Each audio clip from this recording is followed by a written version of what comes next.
There are three Ferrari 250 GTOs missing.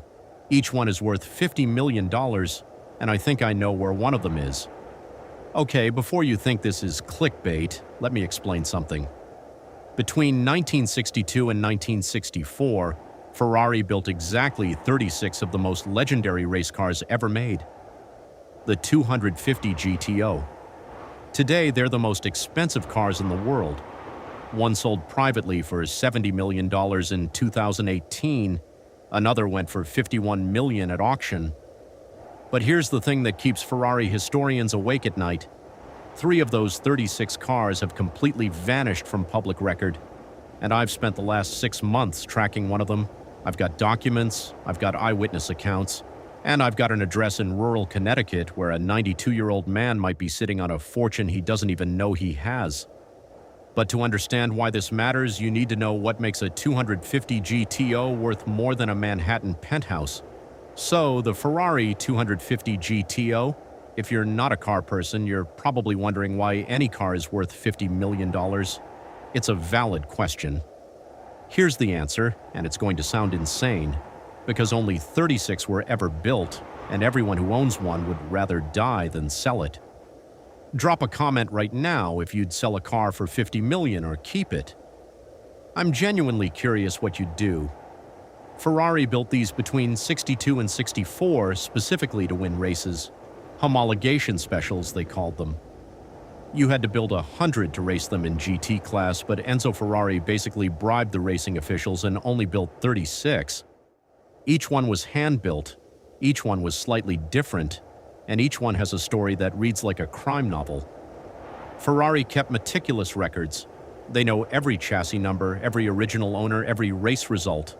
Chassis 3223 GT won Le Mans in '62. Chassis 3757 GT crashed at Nürburgring, rebuilt, now worth $60 million. The provenance, the racing history, it all matters. Which is why it's absolutely wild that 3 of these cars have disappeared. Not stolen, not destroyed, just gone, sitting somewhere, forgotten. Maybe in a garage, maybe under a tarp, maybe next to a lawnmower and Christmas decorations, completely unknown to the person who inherited it 40 years ago. And that's what we're hunting for today. All right, so how do you even begin looking for a missing $50 million Ferrari? I partnered with Marcel Massini. If you don't know that name, he's basically the FBI for rare Ferraris. He's the guy collectors hire when they need to verify a car's history before spending 8 figures, and he's been tracking these missing GTOs for 30 years. There are 3 chassis we cannot account for with certainty. Chassis 3909, last seen in California in 1987. Chassis 4091, possibly shipped to Japan in the early 90s. And Chassis 3769, which has the most interesting trail. Pause the video and guess which country you think most barn finds happen in. USA, Italy, UK? Drop your guess, then keep watching for the answer. So, 3769, here's what we know. It was originally sold to a gentleman racer in New York in 1963. He raced it twice, crashed it once, got scared, and parked it. In 1971, it was sold at an estate sale. His widow didn't even know what it was. For $12,000. $12,000. The buyer was a Ferrari mechanic named Anthony Corallo, who owned a small restoration shop in Greenwich, Connecticut. Corallo died in 1994. His shop closed. His estate was liquidated. But there's no record of the 250 GTO being sold. It's not in auction records. It's not in the Ferrari registry. It just vanishes from history after 1994. Until 3 months ago when I got an email from a 70-year-old woman in Connecticut who said, "My father worked for a Ferrari mechanic in the 90s, and I remember a red race car that never left the back garage." That's when things got interesting. So here's where we are right now. I've got an address for Corallo's old shop. It's been abandoned for almost 30 years. The property was bought by a developer in 2003 who planned to demolish it and build condos. The 2008 financial crisis hit, the developer went bankrupt, and the property's been in legal limbo ever since. Nobody's been inside that building since the mid-90s. Before I show you what we found, hit that like button if you think we're about to find a $50 million Ferrari in this garage. Hit dislike if you think this is a wild goose chase. Let's see what you think. This is it. Former Corallo Auto Restoration. The windows are boarded up, the doors are padlocked, and legally we can't just break in. But here's what I can tell you. Property records show that when the developer bought this in 2003, the contents of the building weren't included in the sale.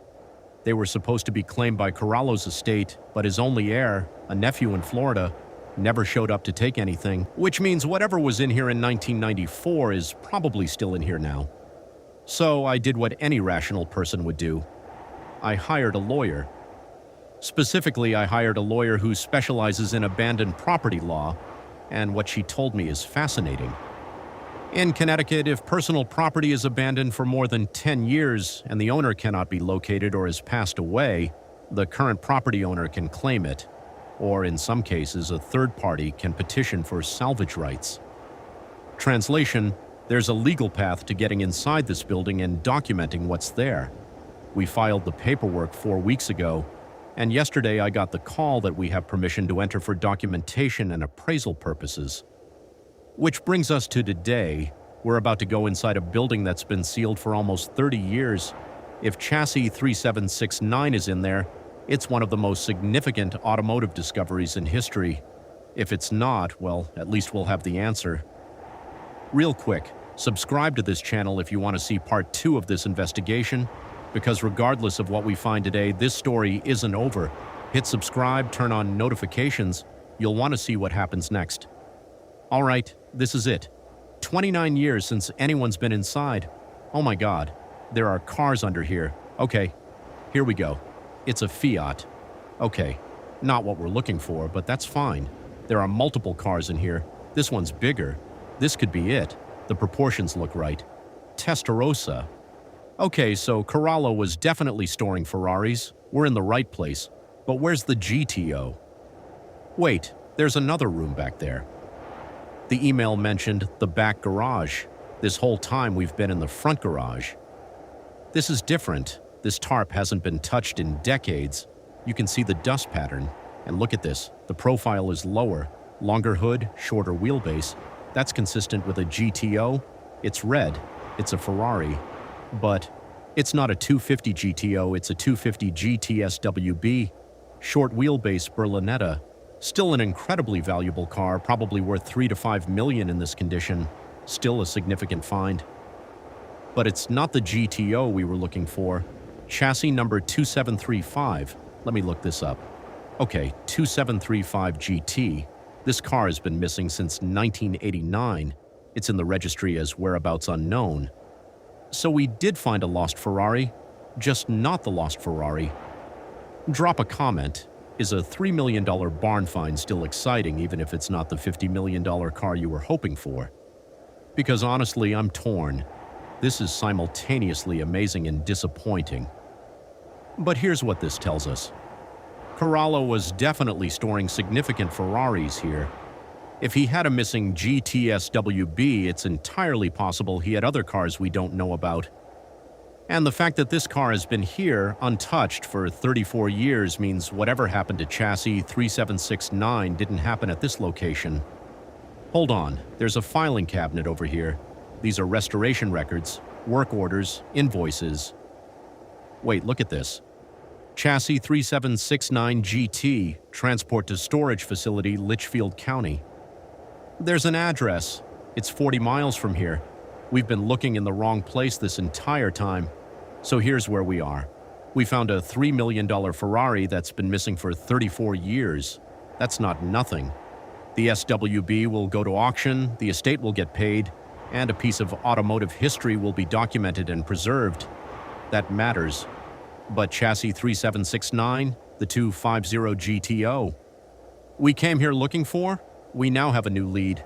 A storage facility in Litchfield County that may or may not still exist, that may or may not still contain a $50 million Ferrari that's been sitting there for 31 years. Comment part 2 if you want me to investigate that Litchfield address. If this video gets 10,000 comments saying part 2, I'll make the calls, file the paperwork, and we'll see if we can solve this mystery once and for all. Here's what I learned from this. Barn finds aren't usually barns, and they're rarely accidental. Someone always knows something. There are always documents. There's always a trail. You just have to be patient enough to follow it. And sometimes the journey is more valuable than the destination. We came here looking for a 250 GTO and found a piece of Ferrari history that the world thought was gone forever. That's pretty incredible. If you enjoyed this investigation, here's what I need you to do. Subscribe to this channel. We're building a series about lost cars, barn finds, and automotive mysteries. Every week, we're tracking down legends and separating fact from fiction. You don't want to miss what we've got coming. Second, turn on notifications. YouTube's algorithm is weird, and if you don't have that bell turned on, you might miss part 2 of this story when it drops.